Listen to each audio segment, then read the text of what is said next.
Hello student, good morning.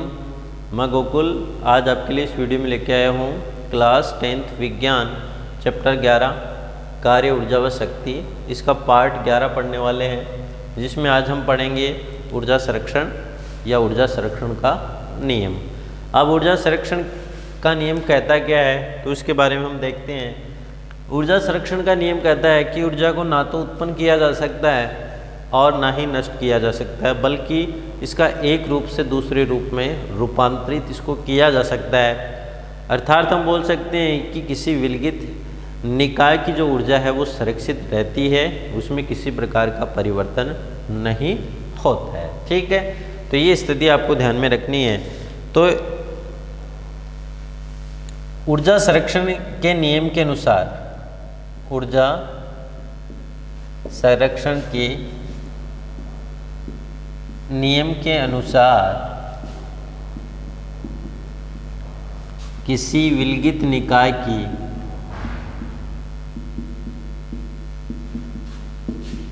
कोई भी विलगित निकाय है तो ऊर्जा संरक्षण के नियम के अनुसार किसी विलगित निकाय की कुल ऊर्जा सदैव नियत रहती है। तो ये ध्यान रखना, निकाय की कुल ऊर्जा सदैव नियत रहती है। यही ऊर्जा संरक्षण का नियम है कि किसी निकाय की कुल ऊर्जा संरक्षित रहती है। अर्थात हम बोल सकते हैं कि ऊर्जा को न तो उत्पन्न किया जा सकता है और ना ही नष्ट किया जा सकता है, बल्कि उसका केवल एक रूप से दूसरे रूप में इसको रूपांतरित किया जा सकता है। तो ये आपको कुछ बातें हैं वो ध्यान में रखनी है। अब उसके बाद में हम देखते हैं कि ऊर्जा के रूपांतरण की अवधारणा को बेहतर तरीके से समझने के लिए हम एक उदाहरण के द्वारा इसको समझते हैं। जैसे स्प्रिंग में संपीड़न, स्प्रिंग में संपीड़न। अब ये उदाहरण है, इस उदाहरण के द्वारा हम इसको समझने का प्रयास जो है वो करते हैं। ठीक है, अब इसके लिए हमें क्या करना है, सर्वप्रथम ध्यान से देखना इसको। सर्वप्रथम हमें करना क्या है कि स्प्रिंग के एक सिरे को दीवार से जोड़ देते हैं। ये तीन स्थितियां हम बनाएंगे यहाँ पे, वो आपको इसमें ध्यान में रखनी है। तो पहली स्थिति में हम क्या करते हैं कि स्प्रिंग के एक सिरे को दीवार से जोड़कर दूसरे सिरे पर m द्रव्यमान का एक आयताकार टुकड़ा लगा देते हैं और निकाय को घर्षण रहित क्षैतिज धरातल पर रखते हैं। ये क्या है, दीवार है।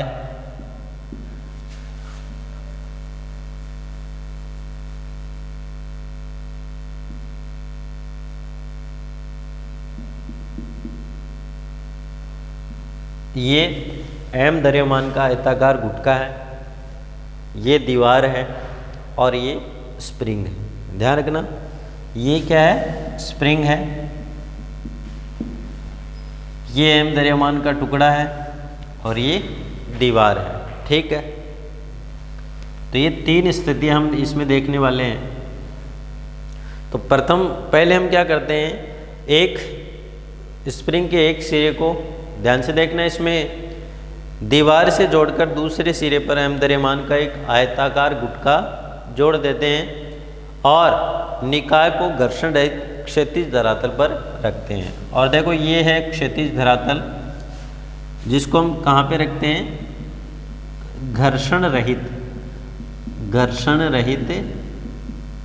क्षैतिज धरातल।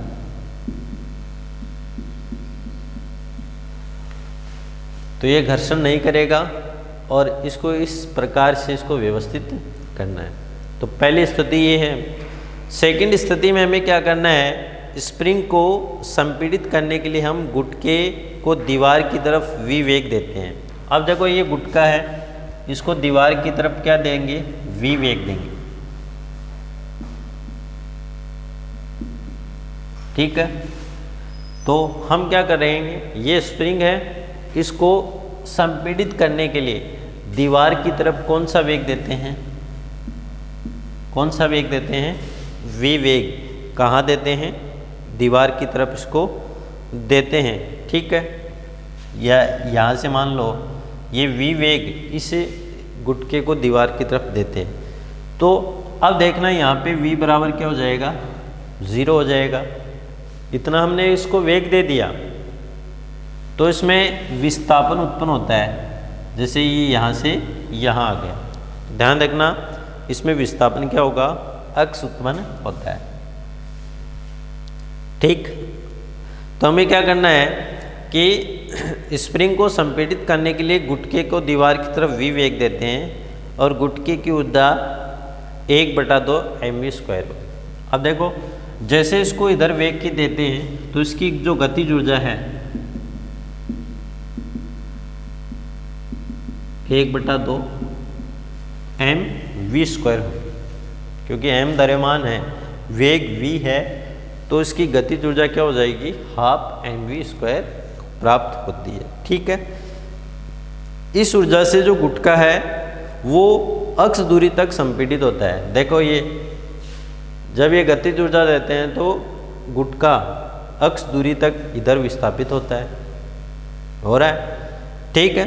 उसके बाद में यदि स्प्रिंग नियतांक k हो तो इस संपीड़न से स्प्रिंग में स्थितिज ऊर्जा उत्पन्न होगी। अब देखो यदि स्प्रिंग नियतांक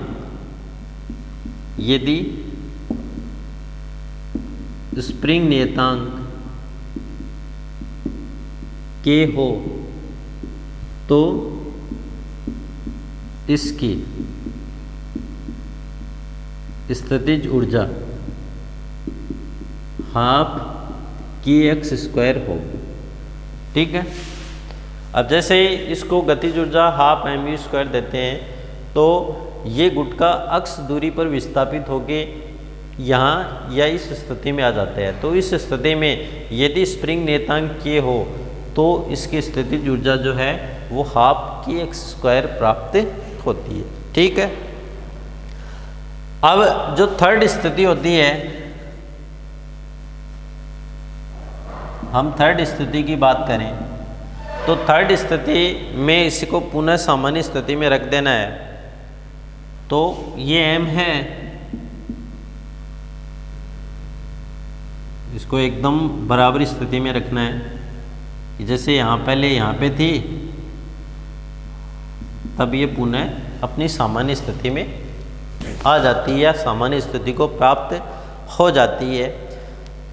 तो इस स्थितिज ऊर्जा के कारण स्प्रिंग पुनः अपनी साम्यावस्था की ओर प्राप्त होती है। जो स्थितिज ऊर्जा क्या है? 12 kx²। तो इस स्थितिज ऊर्जा के कारण जो स्प्रिंग है वो पुनः अपनी साम्यावस्था की ओर प्राप्त होती है, ठीक है। इसके लिए वो क्या करती है? गुटके को विपरीत दिशा में v वेग से गति कराती है। अब देखो ये स्थितिज ऊर्जा के कारण जो गुटका है वो साम्यावस्था की ओर आना चाहेगा, इसलिए इसके कारण इसको गुटके को कौन सा वेग प्राप्त होता है? v वेग प्राप्त होता है। यह v वेग से गति देता है और इस कारण गुटके की गतिज ऊर्जा पुनः 1/2 mv² हो जाती है। तो गतिज ऊर्जा पुनः क्या हो जाएगी? 12 mv² जो है वो पुनः गतिज ऊर्जा प्राप्त हो जाएगी और गतिज ऊर्जा के कारण गुटका साम्यावस्था से आगे स्प्रिंग में फैलाव उत्पन्न करता है। और जब ये इसको गतिज ऊर्जा मिलेगी तो गतिज ऊर्जा के कारण जो गुटका है वो साम्यावस्था से कुछ आगे की तरफ इस स्प्रिंग में क्या करता है? फैलाव उत्पन्न करता है। इस दौरान भी गतिज ऊर्जा और स्थितिज ऊर्जा में रूपांतरण उसी प्रकार होता है जैसा कि स्प्रिंग के संपीड़न के दौरान हुआ था। जब गुटका एक चक्कर पूरा कर पुनः साम्यावस्था की ओर आता है तो उसकी गतिज ऊर्जा उतनी होती है जितनी प्रारंभ में होती है। जब वस्तु की गतिज ऊर्जा परिक्रमण के पश्चात उतनी हो तो उसकी प्रारंभिक अवस्था में थी, तो ऐसे जो कार्यकारी बल होते हैं वो कौन से बल कहलाते हैं? संरक्षी बल कहलाते हैं। तो इसकी परिभाषा आपको ध्यान में रखनी है। जब वस्तु की गतिज ऊर्जा परिक्रमण के पश्चात जब वस्तु की गतिज ऊर्जा परिक्रमण के पश्चात ठीक है। उतनी हो जितनी प्रारंभिक अवस्था में थी, उतनी ही हो जितनी प्रारंभिक अवस्था में थी, तो ऐसे कार्यकारी बल को संरक्षी बल कहते हैं। कौन से बल कहते हैं? संरक्षी बल कहते हैं। तो ये जो कार्यकारी बल होते हैं, तो उन कार्यकारी बलों को किस बल के नाम से जाना जाता है? संरक्षी बल के नाम से जाना जाता है। और ये जो संरक्षी बलों द्वारा किया गया कार्य वो पथ पर निर्भर नहीं करता है। संरक्षी बलों द्वारा किया गया कार्य पथ पर निर्भर नहीं करता है। ठीक है, तो पथ पे ये निर्भर नहीं करेगा, बल्कि वस्तु की प्रारंभिक और अंतिम स्थिति पर निर्भर करता है। किसके ऊपर निर्भर करेगा? बल्कि वस्तु की प्रारंभिक व अंतिम स्थिति पर निर्भर करेगा। ठीक है, अब देखना, इसको फिर से एक बार देखते हैं, अच्छे से समझ में आएगा। स्प्रिंग में संपीड़न, तो इस ऊर्जा संरक्षण को समझने के लिए हमें क्या चाहिए? स्प्रिंग में संपीड़न के बारे में पता होना चाहिए। अब एक स्प्रिंग है, इस स्प्रिंग के एक सिरे को दीवार के दृढ़ आधार से लटका देते हैं, बांध देते हैं, और दूसरे सिरे पर एक एम द्रव्यमान का लकड़ी का गुटका घर्षण रहित क्षैतिज धरातल पर इस प्रकार व्यवस्थित कर देते हैं, जैसा आपको चित्र के अंदर दे रखा है। अब क्या करते हैं? इस गुटके को इस घर्षण रहित पृष्ठ पर v वेग से दबाते हैं। जैसे यहाँ पे v वेग से इसको दबाएंगे, दबाते हैं तो गुटका जो है वो अक्ष दूरी पर विस्थापित होता है। ठीक है, अब जैसे इसको दबाया जाता है तो दबाने के दौरान हमारे द्वारा इसको कौन सी ऊर्जा दी जाती है? गतिज ऊर्जा। तो उस गतिज ऊर्जा का मान कितना होता है? 12 mv²। इसमें गतिज ऊर्जा इसको प्रदान की जाती है, और इस गतिज ऊर्जा के कारण ये जो लकड़ी का गुटका है वो अक्ष दूरी पर विस्थापित हो जाता है, या अक्ष दूरी पर वो संपीड़ित हो जाता है। ठीक है, यदि स्प्रिंग नियतांक K हो तो इस लकड़ी के गुटके की जो B स्थिति में स्थितिज ऊर्जा है वो क्या होती है? 12 kx² होती है। अब क्या करते हैं?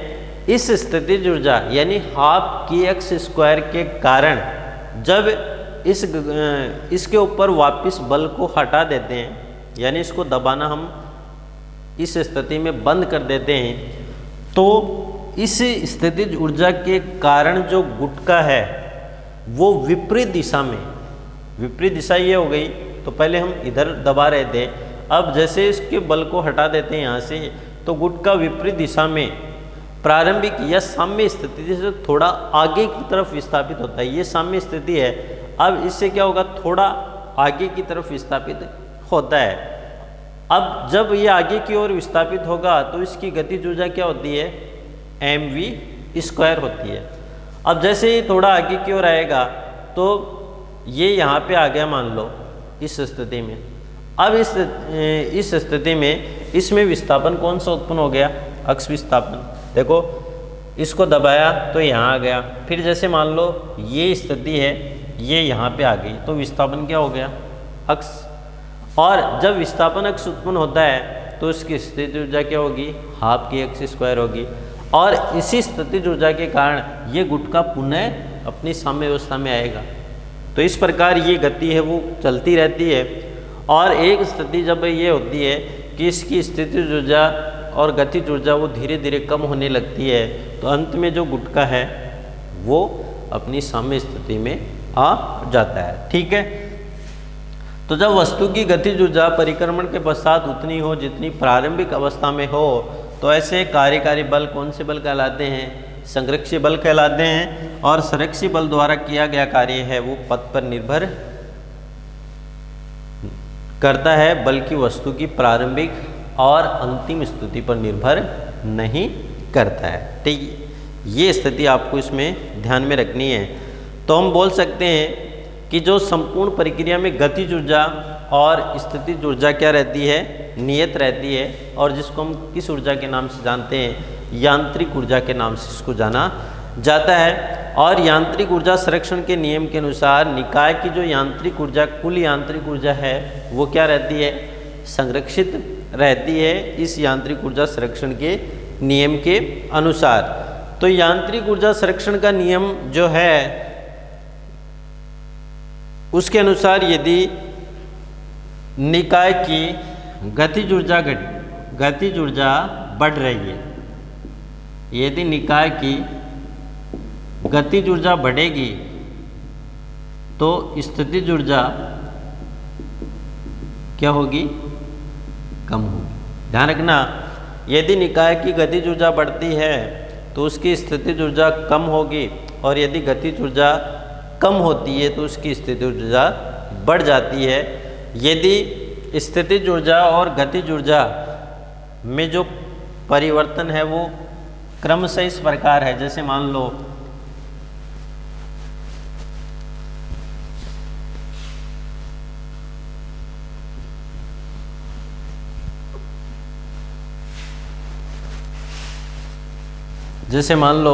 स्थितिज ऊर्जा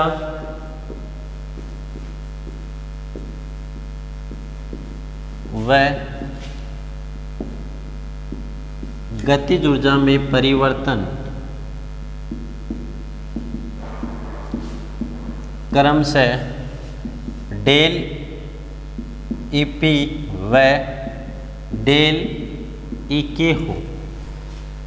कौन सा, डेल ईपी व डेल ईके हो, तो हम लिख सकते हैं डेल ईपी बराबर माइनस डेल ईके। तो डेल ईपी प्लस डेल ईके बराबर 0। ठीक है, तो डेल ईपी प्लस डेल ईके बराबर 0 हम लिख सकते हैं। तो हम लिख सकते हैं कुल यांत्रिक ऊर्जा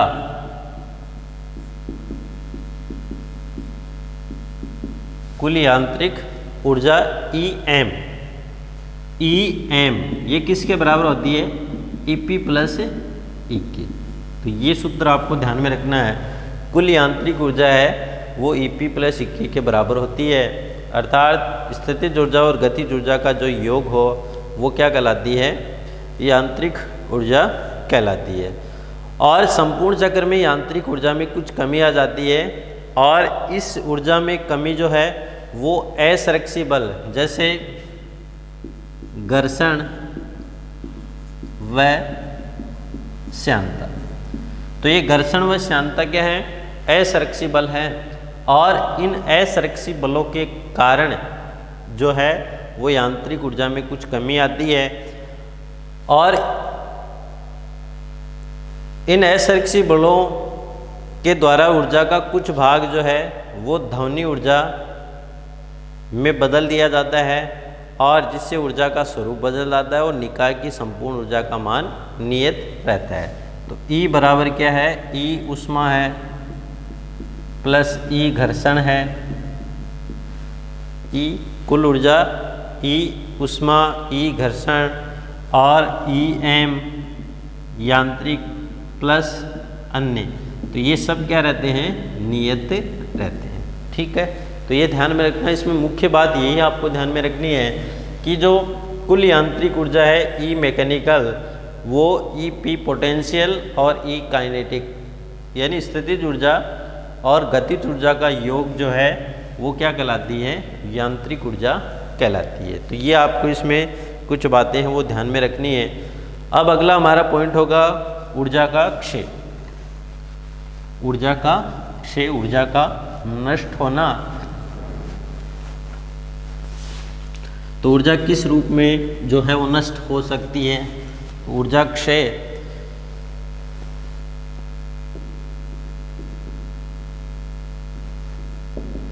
तो हमें पता है कि जब जो ऊर्जा एक रूप से दूसरे रूप में रूपांतरित होती है तो ऊर्जा का कुछ भाग ऊष्मा, ध्वनि, प्रकाश के रूप में व्यय होता है, या तो ऊष्मा के रूप में, या ध्वनि के रूप में, या प्रकाश के रूप में। यानी जब ऊर्जा का एक रूप से दूसरे रूप में रूपांतरण होता है तो इसका कुछ भाग जो है वो ऊष्मा, ध्वनि या प्रकाश के रूप में क्या हो जाता है, रूपांतरित हो जाता है, क्षयित हो जाता है। यहाँ रूपांतरण की प्रक्रिया से हमारे ये तात्पर्य है कि ऊर्जा का कुछ भाग जो है वो ऐसे रूप में बदल जाता है जिसका हम उपयोग नहीं कर सकते। कुछ भाग जो है वो ऐसे रूप में चेंज हो जाता है जिसका हम पुनः उपयोग नहीं कर सकते हैं। तो ये आपको कुछ बातें हैं वो इसमें ध्यान में रखनी होती है। कुछ ऊर्जा संरक्षित रहती है और कुछ अनुपयोगी क्षय के कारण 100% दक्ष निकाय नहीं बना पाते हैं। ऊर्जा का क्षय मुख्य रूप से निम्न प्रकार से हो सकता है, यानी जैसे ही ऊर्जा एक रूप से दूसरे रूप में रूपांतरित होगी तो उस स्थिति में क्या होगा कि ऊर्जा का कुछ भाग जो है वो क्षय होगा।